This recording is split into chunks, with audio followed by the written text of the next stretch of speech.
I was getting the feedback from the Facebook Live. So hopefully that's still streaming on Facebook. I don't know if it is or if it's not. I think it is. But anyway, the point of this is I've had a lot of people from the group and outside of the group asking for some of this material. And instead of me giving it out individually to small groups, I just decided to do a couple things. One, I'm going to do a series over the next 4 to 6 weeks. I'm going to go on a few times live each week. We'll go pick 1 or 2 topics each day, and we'll cover those topics. So some of the topics may be a little repetitive to the people that have been in my private community. Some of them you probably are already using, but then of course, obviously, as the course develops and goes on, we'll get into some more advanced topics. So that'll be how that works. And then I'm going to record each one of these. I started a new YouTube channel that was dedicated to essentially just covering the basics, but all the YouTube clips that are on there are like 1, 2, 3 minute videos. And it's obviously not a lot of explaining. So I needed to get some of that material explained so that the videos would make a little bit more sense. So the whole purpose of this is just to kind of get some of this recorded, get some of this up on that channel. Now, for those that are in my community, you guys know that clearly we go through a lot of private business opportunities. Some of those things I can't disclose on Facebook. I can't disclose on YouTube. But as time goes on, there are some things that I can share, some different strategies that I can share. But we're going to get to that kind of more on the later side or the back end of the course. So the way you would use this, if you're in my community, for some of you guys that are in the community, the way you would use this is, number one, obviously there's always things that you can learn. Every time we do something like this, there's going to be something that you could pick up, something that you can learn so that you can get better at crypto, get better at this, this world that we reside in. So there's always something new that you'll pick up. The second way too is if you have people that maybe you've wanted to sort of introduce to some of the opportunities or some of the things that we've been involved in, this may be a good way for you to maybe introduce them. Either some of this, I guess, will be on Facebook, but I'll have it organized a little bit better on the YouTube channel. So you can send them over there. They can watch some of the videos, and then they can learn how to bridge that gap coming out of the traditional financial world and sort of bridging that gap and getting into the crypto space. And obviously, you guys know that the crypto space, when we talk about crypto space, there's really just no beginning, and there's no end to all the things that we could potentially go over. So when I was creating a list of how I would sort of bring somebody new in, and so that's kind of the method of the madness, is I had a bunch of new people that have never been in crypto. They needed to learn some of the stuff. So I'm like, okay, let's do a course. I haven't done a course in a long time. Let's roll out a course. We'll get it recorded. And where would you start? And if you go back, and some of you guys, this will kind of be a little bit of a refresher, but if you think about where would I always start somebody in crypto, it's not talking about Bitcoin. It's not necessarily talking about USDT. It's not talking about buying, selling, transferring Bitcoin, exchanges, centralized or decentralized exchanges or wallets. Those things, although they may sound like normal things to you guys, they may be new to people that have never been in cryptocurrency. But if I could rewind back and go back in time, one of the most important things that I think I've learned, and I try to instill this on everybody that comes through the training, is security. So that would be like either 2FA security, password protection. Obviously, we have seed phrases, etc. Those things are things that I think are very much overlooked when it comes to people being in this space or getting into this space, and I run into it all the time when I'll get on with somebody to do a one-on-one or small group coaching. We'll spend so much of our time trying to hunt down passwords or trying to find their missing seed phrases or restoring or backing something up because they forgot how to log in. And when you're in crypto, as you guys all probably know by now, you're essentially becoming your own banker, right? So as we kind of move through this course, we'll get into specifics, like what exchanges, I would recommend and how to get on those exchanges and build a relationship with those exchanges.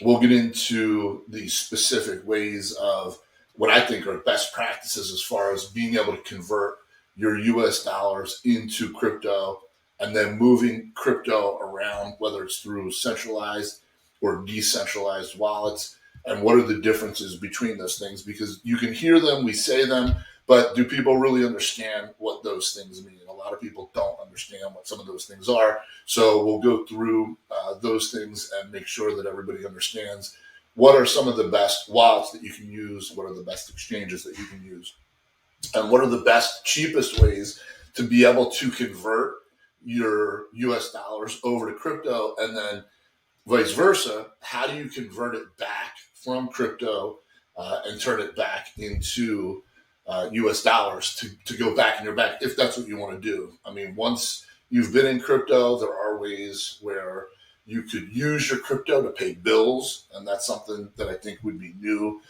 for our group, for our community, is talking about some different strategies on using your crypto to actually pay bills with it. Obviously, we'll get into some different strategies that you could potentially do in crypto to increase your crypto, whether it's with specific cryptocurrencies or using services like a bot.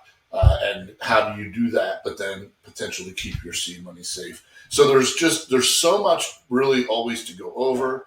But it's kind of like, where do you start if you've never been in crypto? How do you get started? What's the best way to get started? So for those of you guys that are on, obviously, disregard this, but I want to make sure that for the recording purposes, for somebody who's just kind of jumping on this, you're seeing this, you're like, what is this? All these videos are going to be posted on the YouTube channel. It's a new YouTube channel. So if you go to YouTube, I think it's YouTube at Crawford Coaching. So don't just look up Crawford Coaching, but it's at Crawford Coaching. I did put the link on Facebook. And the reason why, again, I built that YouTube channel specifically designed just to focus on cryptocurrency and also to focus on the basics, and I go over some of the tools that I potentially recommend. And so if you're going to go through this series, my recommendation is you want to start here with this video, this first part of the series, and then just follow it in the order. Because what you ultimately want to do is you want to build a base, and that base starts with security. So I'm going to flip over to my white pad. And just as a disclaimer, while we're waiting for this to connect, I'm not a financial advisor. I'm not connected to any particular platform. I'm not here to give any financial advice.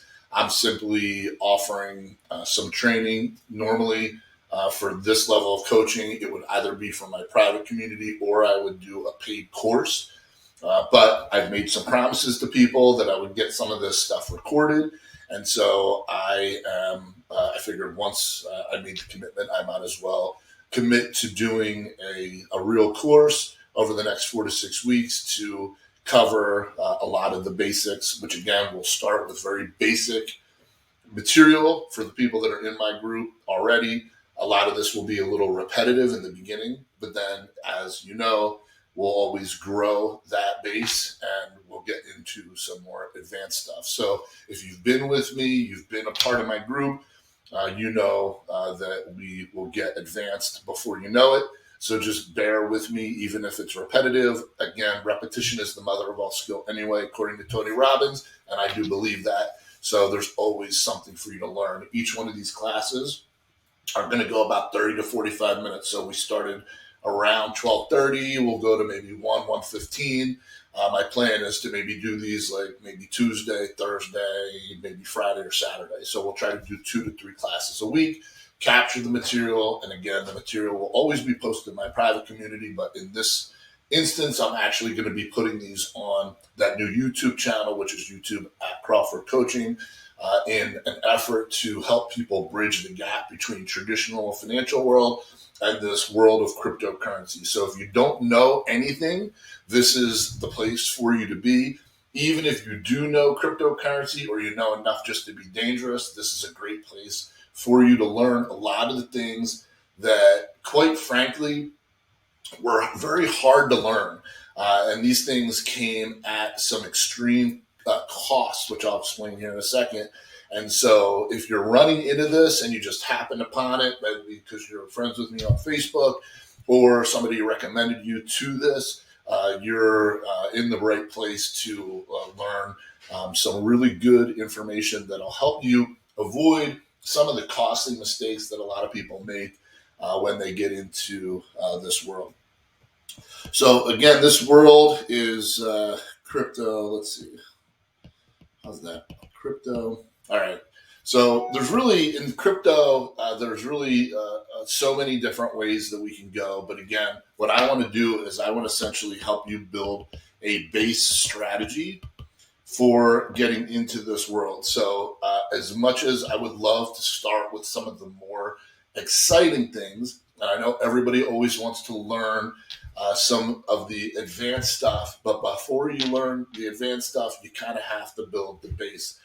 If you think about building a house, when you build a house, where do you start? You don't start by designing things or worrying about the cabinets or designing a bathroom. Those are exciting. And of course, we all want to get to those things. But in order to build a house, you have to start with a strong foundation.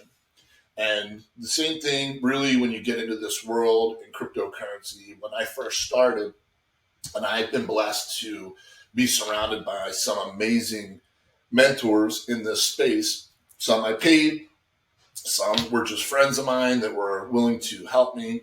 But in the beginning, a lot of the mentoring that I got would be, hey, go here, or they would show me maybe an opportunity, and then they would say, okay, you need to go get some Bitcoin, or you need to get some USDT and send it from your wallet over to this wallet. And quite frankly, I think I was maybe ego, like just a little too embarrassed to tell them that I didn't understand what it was that they were saying.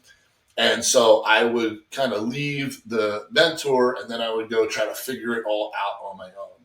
And in doing that, unfortunately, I've made some very costly mistakes that I've tried as best as I can over the last several years to help other people avoid. And they could be anywhere from, forgetting a password or forgetting a C phrase, or getting locked out of my 2FA account, which if you don't know what I mean, I'll explain it in a second. But it could be something so simple that you just don't think about. And later on, 6 months down the road or a year down the road, you end up not being able to access an account, or you have funds that you put into an account that turned into crypto, that crypto grew, but you can't actually get access to it because of something stupid, because you did not have the proper foundation built. So again, as much as I'm excited and anxious to get into some of the more interesting, exciting things, like buying and transferring crypto, the difference between Bitcoin and something like USDT and what it means when we transfer that over, the different types of USDT, dealing with centralized exchanges, why you need more than one centralized exchange to build relationships with, how to convert your US dollars over to crypto, how to convert your crypto back to US dollars, how to take your crypto, pay bills with it, how to manage decentralized wallets, and the difference between a decentralized wallet and a centralized exchange. What does it all mean? Different ways that you could eventually take your US dollars, put it into crypto, then take that crypto and grow it either mining or staking or in crypto gaming, which is the next big trend in 2024. So there's just a variety of different ways to potentially earn, whether it's buying a crypto and holding it, whether that be a more traditional version of cryptocurrency, like what we're dealing with right now in Bitcoin with this next bull run that's coming up in 2024, which is going to affect really all cryptocurrencies. But even though the experts predict Bitcoin to have a significant jump and a significant increase in 2024, there are also so many other altcoins, which are alternative coins, that could potentially see a huge jump. And instead of maybe doubling or tripling or quadrupling, which I feel Bitcoin has a good chance to do in 2024, what if you were in something that went 100x or 150x? And so, and how do you search those out with over 20,000 different alternative coins? Obviously, you can't be in every single project. So, how do you determine which projects are good projects and which projects aren't? And then, what about all these different money making opportunities? How do you determine which is a good money making opportunity and which isn't? Obviously, for the people that are in my community, the journey that we've been on in searching for legitimate money making opportunities, whether it's using bots, using artificial intelligence, trading, or maybe it's in some sort of staking program or some sort of mining program. There are so many different opportunities out there, but because it is in this world of decentralized finance, there obviously, are a lot of scams in this world. And so how do you avoid those scams? What do you look for in those opportunities? And so over the next 4 to 6 weeks, that's the plan. The plan is to dive into some of these subjects with myself. I have some speakers, some guest speakers that'll come on, and we'll do some special events. And again, the goal is for the people that want to join in, or join in. Normally I would charge probably close to $5,000 or more for a course like this to help people. This one I'm just going to give away for free because I've made some promises to people, and to abide by those promises, I'm going to give the material away. So for the people that are already in my private community, you guys are more than welcome to jump into the course, and hopefully you'll pick up some material as we go on, even if some of it is repetitive. So building the foundation. The foundation, like I said, this is not the exciting stuff. This isn't the juice. But there are a couple things that, again, if I could go back and do again, I wish I would have learned this right from the beginning. Now, there's kind of two parts to this.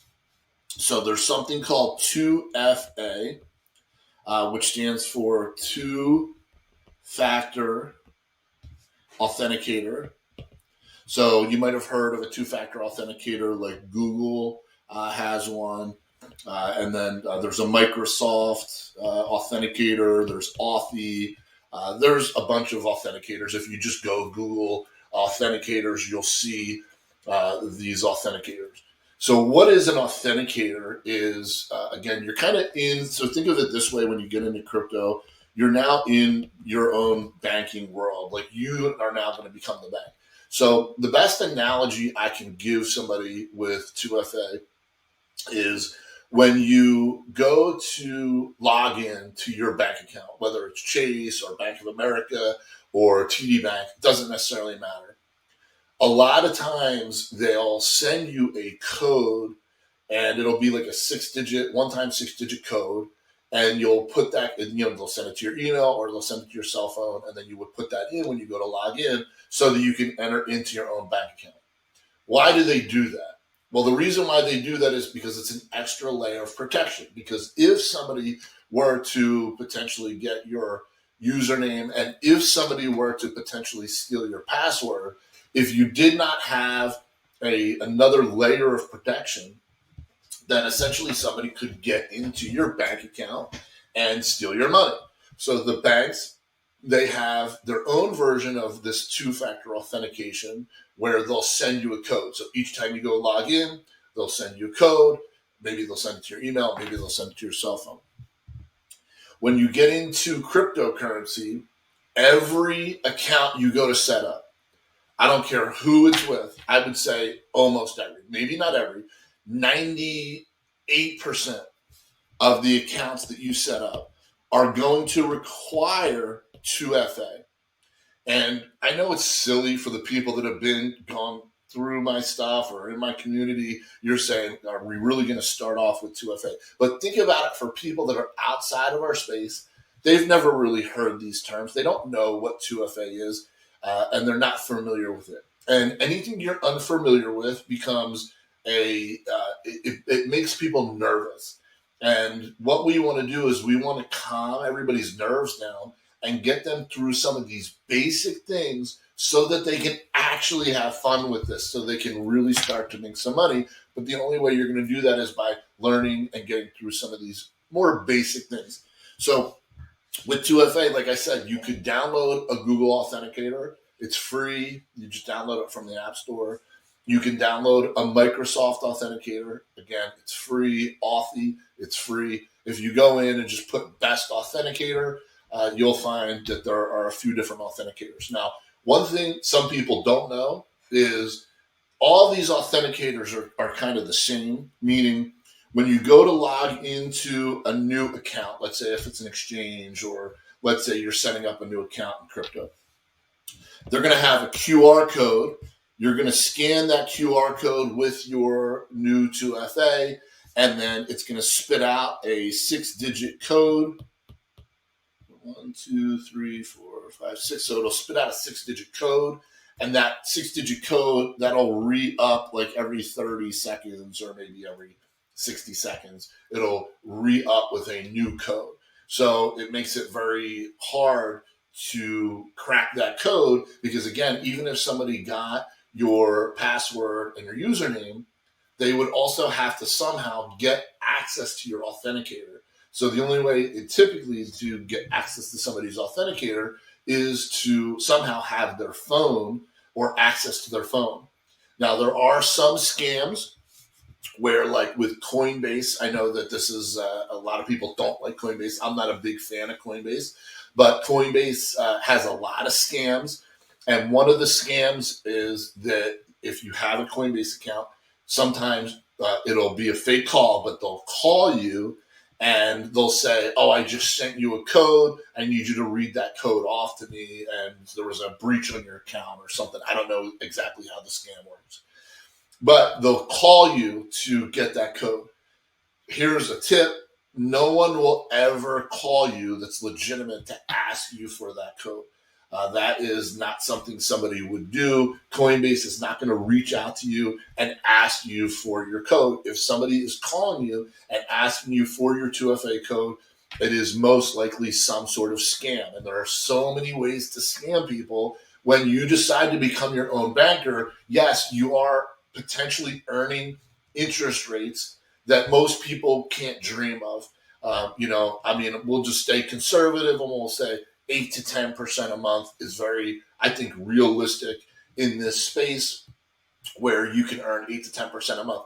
I grew up believing that 8 to 10% per year was something that would be more realistic.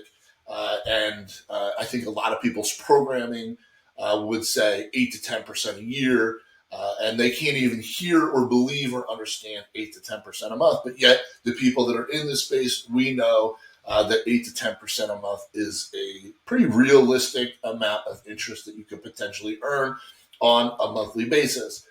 Why? What's the difference? Well, you are really probably earning that anyway on your money. When we put our money into a traditional bank, Bank of America, Chase Bank, TD Bank, whatever, when we put our money into a traditional bank, we are essentially giving our funds to that institution. Then they are taking those funds and they are going out and investing them. When they go out and invest those funds, they are earning interest, whether it's 8, 10% or more. They might be earning more than that on very secure investments, which are also backed by the government, which is a whole different scam in itself. But we'll just leave that one alone for now. But they're earning interest. They're paying us a fraction of the interest that is earned, and they're also charging us a fee. So not only do we pay a fee to keep or store our money in the bank, but on top of that, they're earning interest. They're giving us a very small percentage of that interest, which means that they're keeping a lion's share of the profit that is earned based off of our money. Think about that. How brilliant is it to be your own bank where you have people giving you their money? You're going to take that money, you're going to go invest it, you're going to earn interest. They are paying for the privilege of having a bank account. So even if you give them a small percentage of the interest that is earned, you are still on a more of a break even, which means you get to keep the profit, which you just go into a bank. Look around, you can see the money flowing. And obviously, there's no shortage of movies or different things that you could potentially watch to learn about some of the government bailouts. So they're keeping the profit, right? And they're leveraging our funds, and they're insured by the government. So if something were to happen, they're protected, our money is protected. So people feel safe, but essentially we are not the ones earning the interest. Well, when you get into crypto, you are becoming your own bank. And by becoming your own bank, you are now also taking on the responsibility of becoming security for your funds, for your money. So adding 2FA is not something that you should look at as something that's annoying, because I know in the beginning, every time I went to go sign up for a new account or open up an account with a new exchange or download something or whatever, and I had to get 2FA, I thought of it as kind of like a nuisance, and I thought of it as kind of annoying, not realizing just how important it is and what I'm actually doing. Because what I am really doing is I'm setting up security, because I am now becoming my own banker. So I am protecting my money. And by protecting my money, I'm adding another layer of protection on. So that way, if somebody were to get my username, if somebody were to get my password, they would still not be able to get into my account because they did not have access to the 2FA. So one of the first things that you're going to need to do is you're going to need to get a reliable two-factor authenticator. Now, you can get Google, you can get Microsoft, you can get Authy. They're all free. There's nothing really wrong with those things, but I have a better option that I teach the people that are in my coaching community, the people that are in my group. I have been preaching a system called Keeper. Now, Keeper is it's called Keeper Security. You can go look it up. You don't really need a special link or anything like that. Keeper is it's a cloud-based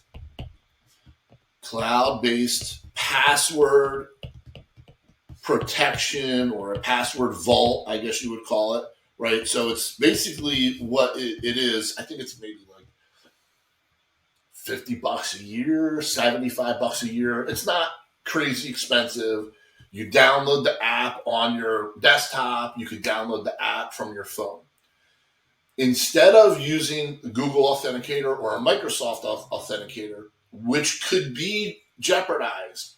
So a couple stories on this. This is why I've lost some money, and I know so many people have lost money. Google. So my first authenticator, because nobody taught me this stuff, this wasn't something that really a lot of people talk about. As a matter of fact, even getting into crypto, when I first got into crypto, I started now teaching this back to people that were in crypto because I feel it's the best place to potentially start. Sorry, I was reading one of the messages that came through. So appreciate it. Got to go. Catch the recording on the back end. We're going to go for maybe another 15 minutes, and then that's it. These are 30 to 45 minutes. So I used Google Authenticator. Somewhere along the line, Google decided that they were going to redo their app. Now, I had it set up to backup, right? So I had the backup codes. I had it set up to automatically backup, but I don't know if somewhere along the lines I just wasn't paying attention or whatever. And I just didn't remember where the backup codes were, but I did have it set to get backed up. Anyway, Google did this update. I go to log in one day, and all of my 2FAs are gone.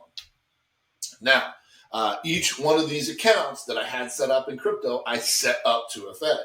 So now I go and I'm like, shoot, how am I going to get into these accounts? Now, some of them I could go back to. There was customer service, and I could say, hey, this happened, and I need to reset my 2FA, and they would let me do it.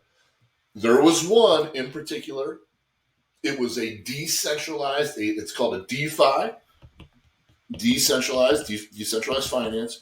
It was a DeFi smart contract, and there was no customer service. So the only way to reset the password was I had to have a special 2FA backup code, which I did not have. And so I ended up getting locked out of that account. So I can still see the account. I watch it grow each month. To this day, I still have not figured out a way to get into the account. So it's frustrating because I'm watching the account grow. I'm watching the money grow. It compounds on a monthly basis, yet I cannot get into that account. Even if that money grows to $1 million, it's not there, but it was maybe like $5,000 or $10,000. So it wasn't like a crazy enough amount of money, but it was enough of an amount of money to where it stung, and it was a very valuable lesson for me to learn. With the Keeper, you don't have to risk that, because with Keeper, they have 2FA built into Keeper, where you can scan the QR code using your phone, or you can take a picture of it, upload it, and it's going to provide you with that same 6-digit code that I talked about here. Same thing, right? So that's my point in talking about 2FA. Again, these are things a lot of people just don't talk about, is the philosophy of 2FA. All these 2FAs, whether it's Authy, whether it's Google, Microsoft, they're all really the same. They can all kind of generate the same codes using the 2FA. So it really doesn't matter which one you use. But if you want to have the best protection, my recommendation would be to use Keeper. Now, on the YouTube channel, there are 2 videos where I kind of demo Keeper, but I don't really explain all of this. I just kind of demo like how to set up the account. I demo an example of setting up the 2FA and using the 2FA for one of the accounts. So there is more additional training there. But again, it's Keeper security. You don't need a special link to download it. You'll pay for the year. And then I want to take it one step further. So it really wasn't about the 2FA. That wasn't why I started with Keeper. The reason why I started with Keeper was for those that are in my community, you guys know this story, but for some of the people that might be picking this up later or watching it on Facebook, I don't know if you know this story, but one of my very close personal and dear friends, Ralph, passed away about a year ago, a little more than a year ago. And we were running some, in crypto together and some different opportunities, and we were very close. Worked together on a few different projects, but we were heavy in starting off on this one project. And unfortunately, he passed away suddenly with a heart attack. It's very sad. A lot of people know him.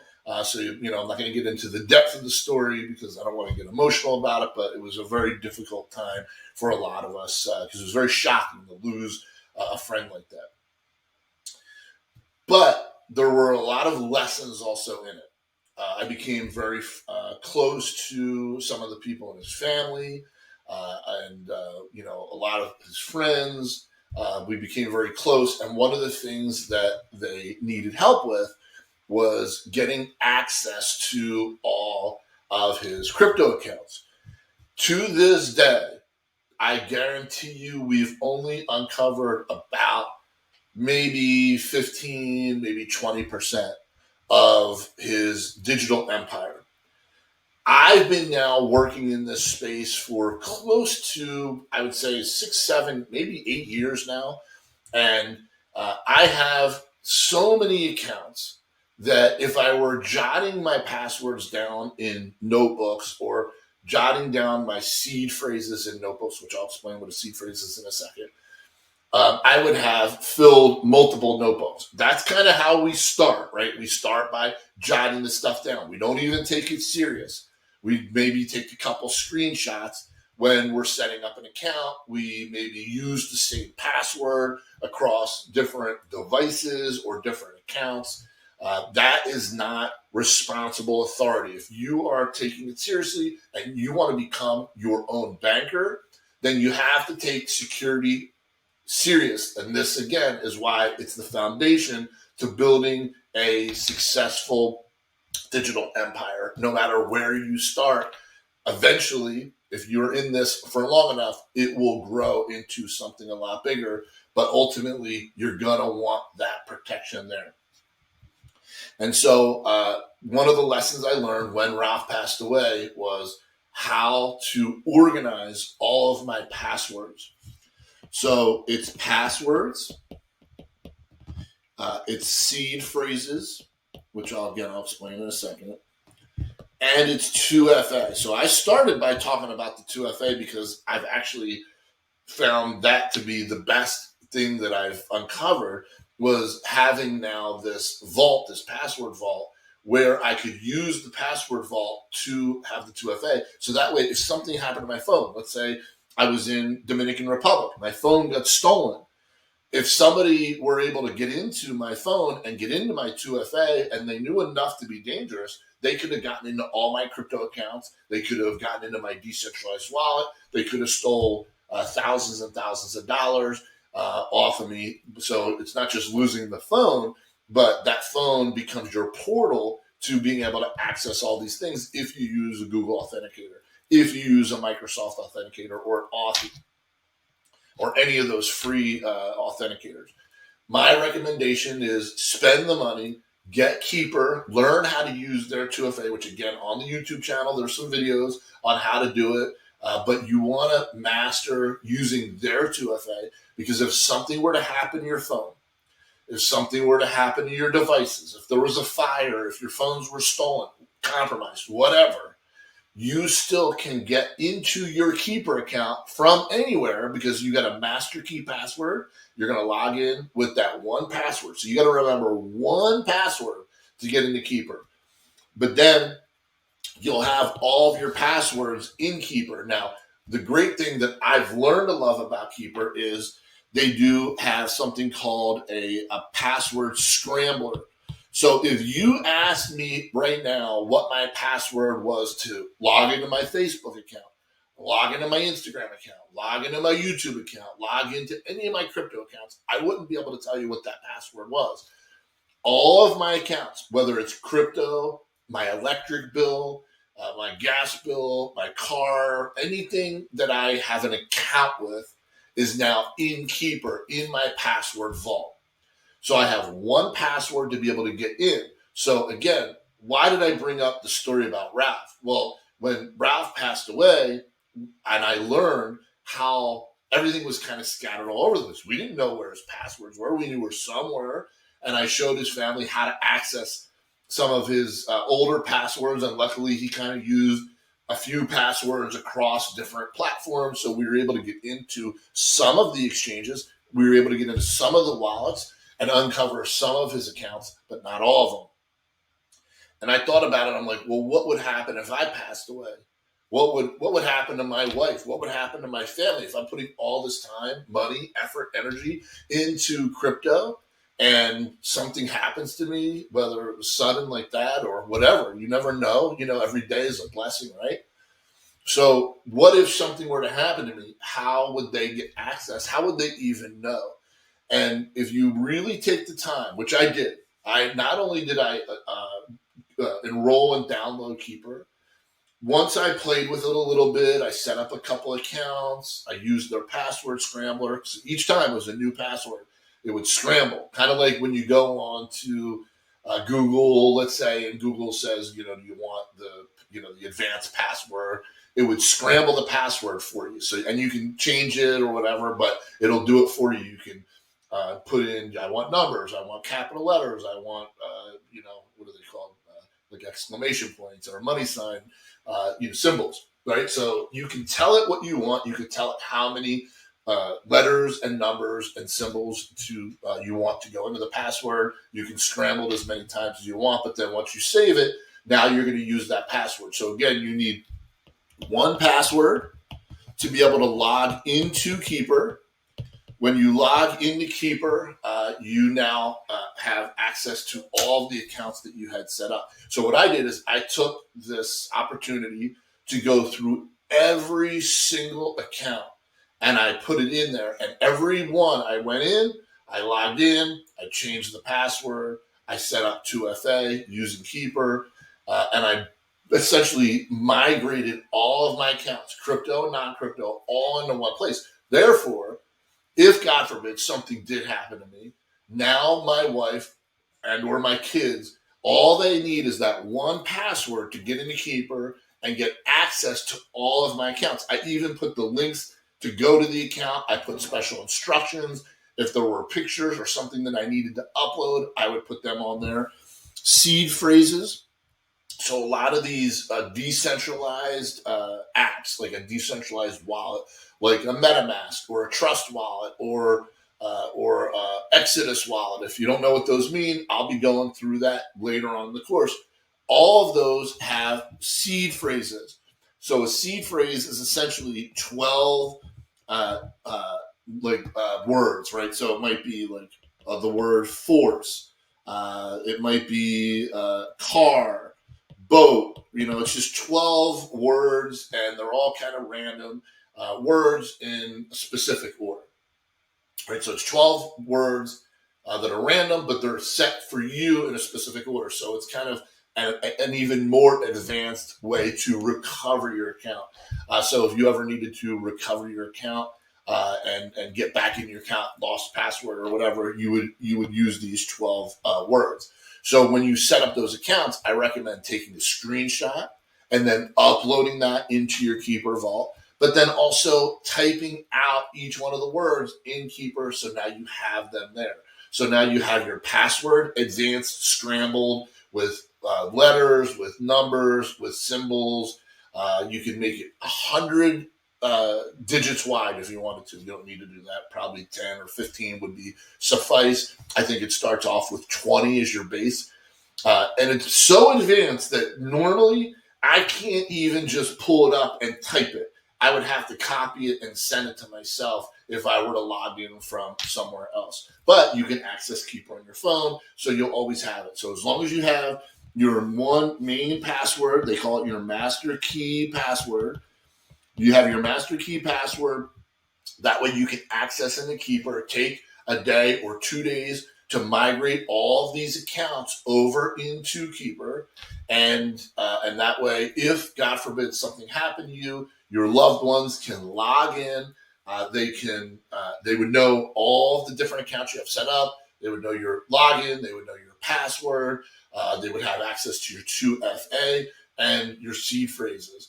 If you need to recover an account, it's there. If you lose your password, it's there. If you need to get into an account and you lost your phone, you go to a computer, even if it's not your own, you log into your Keeper using your email and your master key password, and you have access to all of your accounts. So what you're doing is you're essentially organizing yourself before you get started. And like I said, is this sexy? Is this exciting? No, I get that. Everybody always wants to make money, right? What did I start off with saying? We go to build a house, and what does everybody want to do? They want to design the kitchen. They want to design the bathroom. You're putting a porch on before you've really established the correct foundation. And the foundation for this banking, this new form of banking, and if you look at 2024 and moving into 2025, this year we are going to have the biggest transfer of wealth, the biggest transfer of technology, the biggest transfer of information is coming our way. More and more people are coming now to me and asking, what do I do? How do I get started? Where do I start? And I know everybody wants to start with the fun, sexy, money-making stuff. But if you just follow this training, I guarantee you will save so much time, effort, energy, and money because you'll learn the right way to do this, and you'll come back and you'll thank me later. So you want to start with building a strong foundation. That strong foundation, my recommendation is Keeper Security.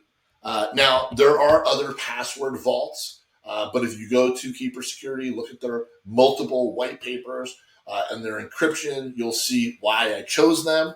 Also, again, they have 2FA built in. So now not only is it my password vault, but I am now also using it as my 2FA, so I can get rid of the Authy. I can get rid of the Microsoft Authenticator. I can get rid of the Google Authenticator. So this is the super unsexy step number one in this system of the basics. I hope that for you guys that got on, that are in my group, I know you've heard about this stuff, but maybe some of you aren't using it. Like I get on to some coaching calls sometimes and, we spend half the time looking up passwords or resetting an account and we waste valuable time. So if you haven't done this yet, take the time, make the commitment to starting. There's no better time to start than now.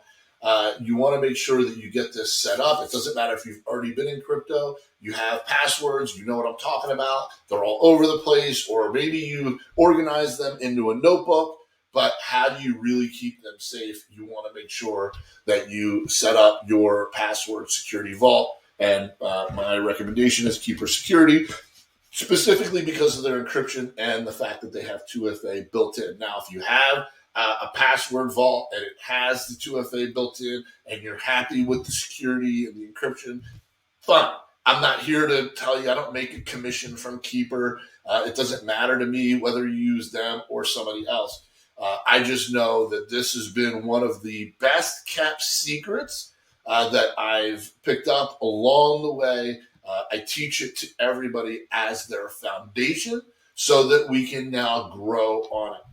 So speaking of growing on it, when are we going to do that? So we're going to come back on Thursday, probably the same time. I'll put some information out for anybody that wants to jump on. I'm going to go on, I think this went on Facebook Live. I think. I'm not really that good with that stuff, but I think it's on Facebook Live. And I'm sure I'll go in and find out after. If not, I'll post the recording on there. And again, I'm going to post, the other version, the edited version, I'll post on YouTube so that it's there as kind of the first step. So for those who came in that were here, thank you for sticking around. Hopefully you picked some stuff up or learned something new. This is, again, about setting up your foundation, setting up your security, having the extra layer of protection with the 2FA, and setting up your legacy, because if something, God forbid, happened to you, now you want the people that love you, that you love, to have access to all these accounts that you have set up. So you're not only protecting yourself, you're protecting your loved ones by just organizing yourself and setting up the right foundation. And there's no better time to do that than right now. Now, on Thursday, we're going to start to jump into, okay, now that we have the foundation built, what are some of the next steps? And again, some of this material is going to be a little basic for people that have been in crypto. That's okay. You'll always learn. You can always pick stuff up. I guarantee you, as the course builds and we get more and more advanced, that you will start to pick up some additional insights, and you'll learn as we go. And if you have anybody that you think could benefit from this type of training, again, I'm not attached to any platform. I'm not here to promote anything. I didn't even give my link to Keeper. It's not about that. This is just about giving good advice. For those of you who've been in my personal community, you know that one of my goals is to help 10,000 people become 100% financially free and to help 10,000 people live off of the financial grid. So as we advance through this course, we'll get into some really fun stuff, different ways that you could potentially make money, what to look out for, how to avoid scams, and they're out there. I mean, man, the people in my group, we know it's a constant battle, and I'm constantly looking for, and vetting out, trying to vet out safe opportunities. But I'm going to teach what I actually look for. And how do I evaluate those opportunities? And it won't just be me. I'm going to have some guests come on. And if you stumbled into this or somebody sent you to this, you're in the right place, because you're going to get some amazing training over the next month and a half as this course unfolds. So again, where do you find the recordings? They'll be on YouTube at Crawford Coaching. That's where they're going to be. You can subscribe. It's a brand new channel. I had another channel. I didn't really pay too much attention to it, so I set up a new one that is just going to be dedicated to crypto. So that's where these recordings are going to be. And for those that are in my community, you guys know the deal there. And then also, I am going to be rolling out a paid course, which would be more of an advanced course for people that want more advanced one-on-one help. That I'll talk about as time goes on. But that will be available to a certain amount of people. I can only help so many people with one-on-one and strategic type stuff, where we meet, we do Zooms. If you run into issues, I either get on a Zoom or I send you a personalized recording using Loom. But again, I can only help so many people, so I do have to charge for that. But trust me, you're going to get so much info here from the free version of this. You don't necessarily need to you do the paid version. I'm not here to pitch you on the paid version. If you want to upgrade and be a part of that, that's fine. That's great. I understand what it feels like when you have somebody leaning over your shoulder, watching your moves. It certainly takes the edge off. And a lot of people are more comfortable with that type of setup.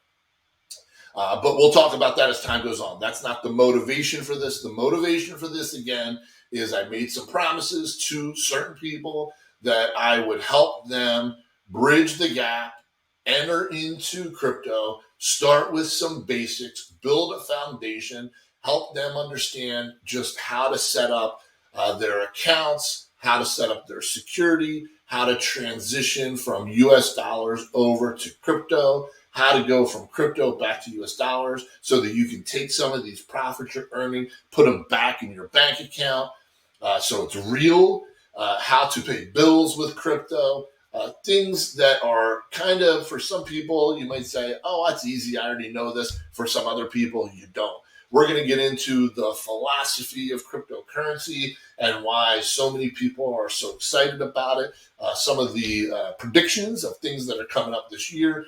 And again, for some, you're going to want to get more advanced. We have some more advanced stuff that'll come as the course builds. So even if you know some of this stuff, my recommendation is stick to it. I guarantee you're going to learn, and you're going to love being a part of this community. So anyway, with that, I appreciate you guys jumping on. We want to try to keep these to 30 to 45 minutes, went a couple minutes over. But anybody who knows me knows that's usually about how long it takes for me to get started. I love sharing. I love teaching. This is my passion. And I've now spent an enormous sum of money, well beyond what it takes to get into and pay for 4 or 5 years worth of a college education, even at an Ivy League school, is what I've invested into learning the material that I'm going to give you for free. All you got to do is just tune in and be a part of it. We're going to come back here. We'll try to do the same time on Thursday, and then I'll roll out a schedule and we'll get it organized. This was our way of getting started and ripping the Band-Aid off. Thanks for joining in, and I look forward to seeing you on the next one.